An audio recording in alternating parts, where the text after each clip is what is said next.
Hi friends, I'm Aditya and hope you like my this video and knowledge for the world में आपका स्वागत है. To watch more videos, please subscribe to my channel and hit the bell icon so that you can get my latest updates faster than others. So let's start.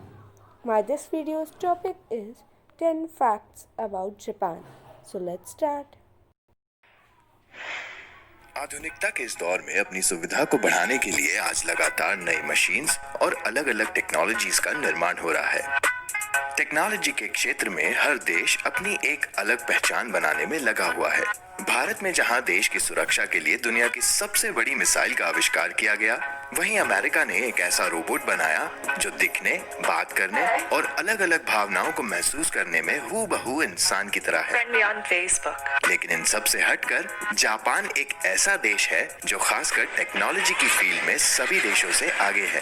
Japan के लोग हर बड़ी चीज से लेकर छोटी से छोटी चीज को टेक्नोलॉजी के जरिए आसान बनाने में लगे रहते हैं. सोने से लेकर जागने तक, खाना खाने और यहाँ तक कि पॉटी करने तक आज हर चीज में जापान के लोग टेक्नोलॉजी का इस्तेमाल कर रहे हैं. आइए जानते हैं कुछ ऐसे ही अजीबोगरीब और बहुत ही जीनियस जापानी आविष्कारों के बारे में.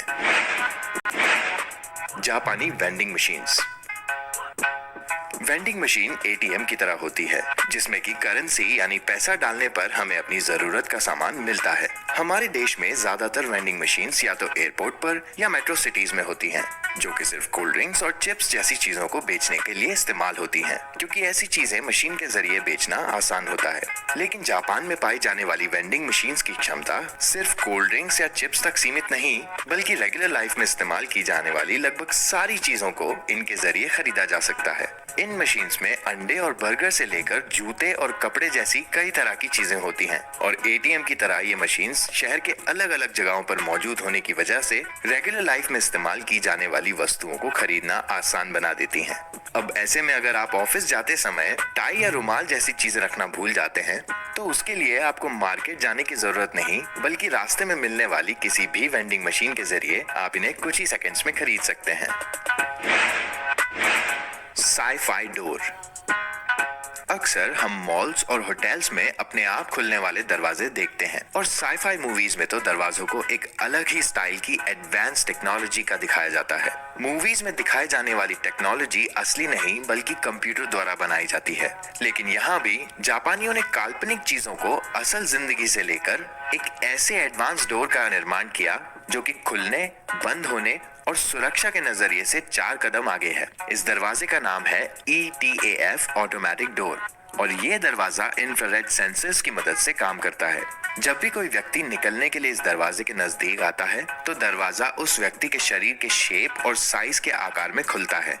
इस दरवाजे में एक ऐसा सिक्योरिटी फीचर भी है जो लोगों को पहचान सकता है और उनके लिए नहीं खुलता जो ओनर की लिस्ट में मौजूद नहीं है. और इतना ही नहीं, इस दरवाजे को इस तरह डिजाइन किया गया है कि खुलते और बंद होते समय ये कीड़े मकोड़ों और धूल मिट्टी को भी काफी कम कर देता है.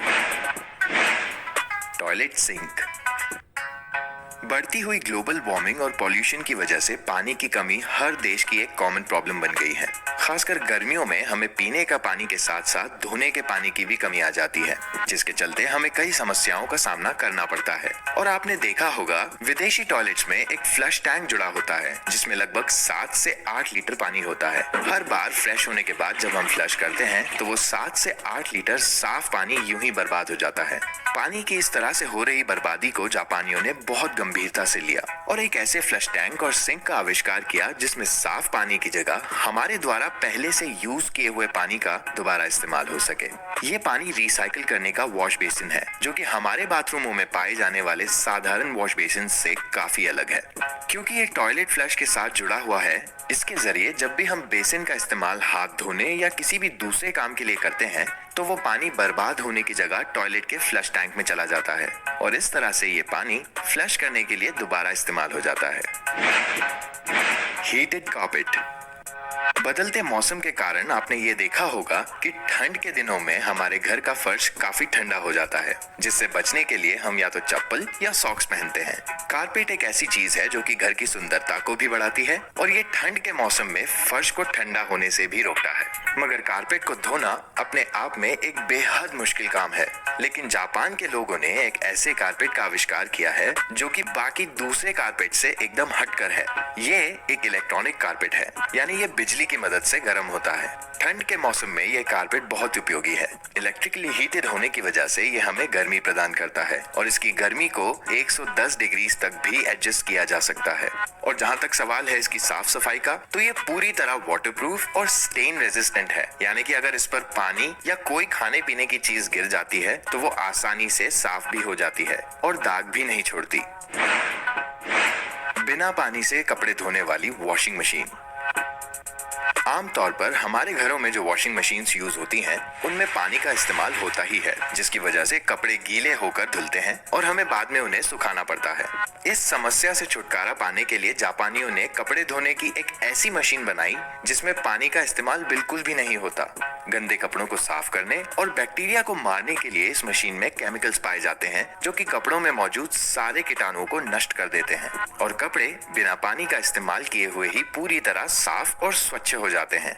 ये मशीन खासकर ऐसे फैब्रिक वाले कपड़ों के लिए सबसे बेहतर है जिन्हें हम घर पर पानी से नहीं धो सकते या जिन्हें हमें बाहर ड्राई क्लीन करवाना पड़ता है। और इस तरह से अगर देखा जाए तो ये मशीन हमारी एक छोटी और पर्सनल ड्राई क्लीनर की तरह ही काम करती है। कीबोर्ड या ड्रम सेट। जापान में एक नए कीबोर्ड का आविष्कार किया गया जो कि दिखने में बिल्कुल ड्रम सेट जैसा है। ये कीबोर्ड जापानी गूगल इनपुट डेवलपमेंट टीम द्वारा बनाया गया है। दिखने में ये कीबोर्ड थोड़ा कॉम्प्लिकेटेड लगता है, लेकिन कंपनी का ये मानना है कि इनका ये कीबोर्ड साधारण कीबोर्ड्स के मुकाबले ज्यादा बेहतर और तेज भी है। गोल आकार होने की वजह से इस कीबोर्ड को ड्रम सेट की तरह भी इस्तेमाल किया जा सकता है। क्योंकि इस कीबोर्ड का आविष्कार जापान में हुआ है, इसलिए ये कीबोर्ड केवल जापान में और जापानी भाषा में ही मौजूद है, लेकिन बहुत जल्द ये दूसरे देशों में भी आ जाएगा। Turning train seats. किसी एक जगह से दूसरी जगह सफर करने के लिए हम कई तरह की ट्रांसपोर्ट फैसिलिटीज अपनाते हैं, जैसे कि कार, बस, ट्रेन या प्लेन।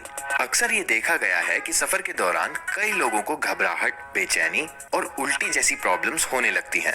इस तरह की प्रॉब्लम्स को मोशन सिकनेस कहा जाता है, यानी कि जिस दिशा में गाड़ी चल रही है, अगर आप उसकी विपरीत दिशा में बैठे हैं तो आपका सर घूमने लगता है और आपका जी मचलाने लगता है। जापान में सफर के दौरान जब भीड़ बढ़ती है तो लोगों को ट्रेन में खड़े रहने की जगह कम पड़ने लगती है और कई लोगों को सफर के दौरान मोशन सिकनेस की प्रॉब्लम का सामना भी करना पड़ता है। इन दोनों ही समस्याओं से छुटकारा पाने के लिए जापान की मेट्रो ट्रेन्स में ऐसी कुर्सियां इंस्टॉल की गई जो कि हर डायरेक्शन में मूव या रोटेट हो जाती है और ऑटोमेटिकली फोल्ड भी हो जाती है। इन कुर्सियों की मदद से जिन लोगों को सफर के दौरान घबराहट होती है, वो लोग अपनी कुर्सियों को रोटेट कर लेते हैं और भीड़ बढ़ने पर ये कुर्सियां फोल्ड होकर खड़े रहने की जगह को एक्सपांड कर देती हैं। कुत्तों के लिए चश्मे। जब भी हम किसी जानवर को पालते हैं तो हम उसे अपने परिवार के सदस्य की तरह ही रखते हैं। खासकर कुत्तों के प्रति बढ़ते हुए प्रेम के चलते लोग उन्हें कपड़े, जूते और कई तरह की अलग अलग चीजें पहनाने की कोशिश करते हैं। जापान में कुत्तों को सनग्लासेस यानी चश्मे पहनाने का ट्रेंड है और ये ट्रेंड आज इतना बढ़ गया है कि हर कुत्ते की अलग अलग नस्ल और आंखों की फिटिंग के अनुसार जापान में कुत्तों के चश्मे की नई नई वैरायटी लगातार बढ़ती जा रही है। TKP gate tower building. बिल्कुल किसी वीडियो गेम की तरह दिखने वाला ये एक्सप्रेसवे मॉडर्न आर्किटेक्चर और बेमिसाल इंजीनियरिंग को दर्शाता है। हानशिन एक्सप्रेसवे नामक ये हाईवे बिल्डिंग के अंदर से होकर गुजरता है। बिल्डिंग के मालिक और जापान की सरकार के बीच में विवाद के चलते इस हाईवे को बिल्डिंग के भीतर से निकालना पड़ा। हालांकि इस काम में काफी एडवांस टेक्निक्स और मॉडर्न साइंस का इस्तेमाल हुआ, लेकिन ऐसा करने से बिल्डिंग को हटाना भी नहीं पड़ा और उधर हाईवे भी बन गया। तो लाइक और शेयर कीजिए इस वीडियो को अगर आपको पसंद आया हो और हमारे चैनल जन्नत फैक्ट्स को सब्सक्राइब